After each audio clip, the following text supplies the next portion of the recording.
We do. We think about the movie as an exciting action thriller, scary movie with a political message smuggled into it. I think it's like more than smuggled. It's very strong, especially in the second one. Yeah.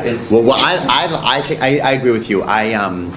In America, it doesn't come. It's interesting talking about the movie in Europe. People understand the political message of the movie much better in Europe than they do in the U.S. because I think we're too close to it in the U.S. The message of the movie, the intention of the message of the movie, was that it was supposed to be a cautionary tale. So the idea is that The Purge is a terrific idea for a movie, but a terrible idea for society. The first movie is much more of a home invasion movie, and you hear about The Purge and you see it on video screens, but you don't experience it. The second movie takes place 90% outside on the streets where people experience and get to see what happens on Purge night firsthand. From the ending of the movie, we get the impression that now, given this basis of the plot, you can go on forever with however long, with sequels as much as you like. Well, I hope the movie's successful, so I hope we get to make more Purges. There are a lot of stories we'd like to tell. I'd like to tell a story of the revolutionaries in the movie. I'd like to do a prequel of the first Purge in the U.S. and the new founding fathers and how the first Purge came to be and what actually happened during the first Purge. But I think the idea would lend itself to many stories, which I'd definitely be psyched to tell. I'd be excited to tell. During the Purge? Yeah. Well, I think if I was living in a world where the Purge happened in the U.S., I would come to Rome before the Purge and stay here. What's your first thing that comes to your mind when you see a project for a new production? Is, wow, I like it, or you think to the public?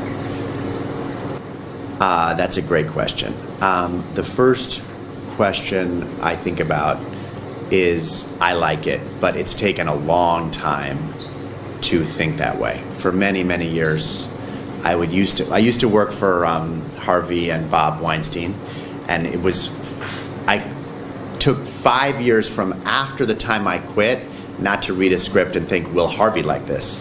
Because I was so used to thinking that way. After that, I thought, will people like it? Will I be able to sell it? And now, at 45, I finally think, will I like it? But it took a long time. It took 20 years. But why do you think it took you so long? And do you think that now the fact that you're thinking about your taste, if you like the movie, is due to the fact that your tastes are the same as your audience? Yeah, I think it took me 15 years to figure out. I've always loved movies, but I never particularly liked my job in the movie business until I started making scary movies. So I think it took 15 years to figure out a type of movie where my taste aligned with the public, I guess. And I do feel like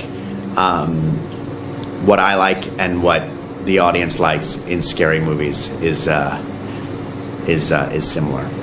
I really love horror movies and scary movies, so I hopefully will produce them for a long time. We do occasionally a different kind of movie. We had a movie in Cannes called Whiplash, which will come out in Italy in the fall. We had a movie that we just made for HBO called A Normal Heart, which was with Julia Roberts and Mark Ruffalo, which is about AIDS, which was a drama. So occasionally, if I see something great that isn't a horror movie, I get the weight of our company behind it and we'll make it. But I'm not looking for movies that are other than scary. I really look for genre movies. Is there one? Yeah, The Conjuring. The Conjuring. I wish I produced that. It's funny that you said that, because looking at your filmography in the last 6-7 years, you produced all the best horror movies except for The Conjuring. It got away. I don't like that. And a lot of people think I do produce it. Yeah. And if they congratulate me for producing it, I say thank you. Because it also has your style of producing. Exactly. One ambient. Yes. You should get credit for that. I'm gonna change it on IMDb. And which one of your creators was the most challenging in terms of producing? Which director? No, I mean the movie. Which movie was the hardest to make? Yeah.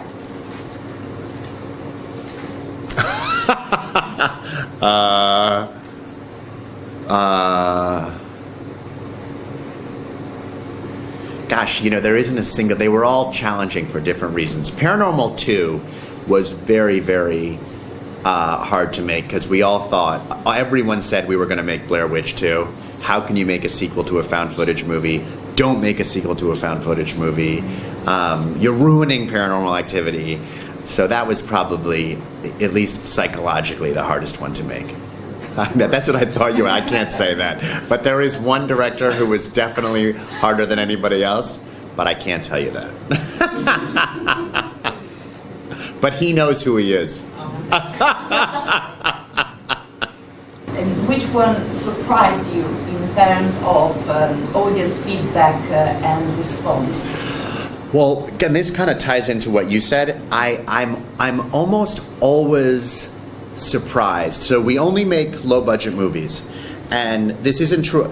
Most of the sequels are successful, but the first movies that we make, almost half of them go to VOD and DVD. They become very small releases, and the other half turn into Sinister, Insidious, The Purge, and I'm always surprised. So my taste is not perfectly aligned, obviously, because I'm always surprised the ones that touch a nerve and the ones that don't.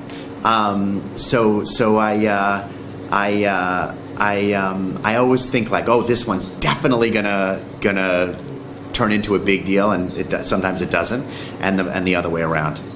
1 out of 2 is not bad though.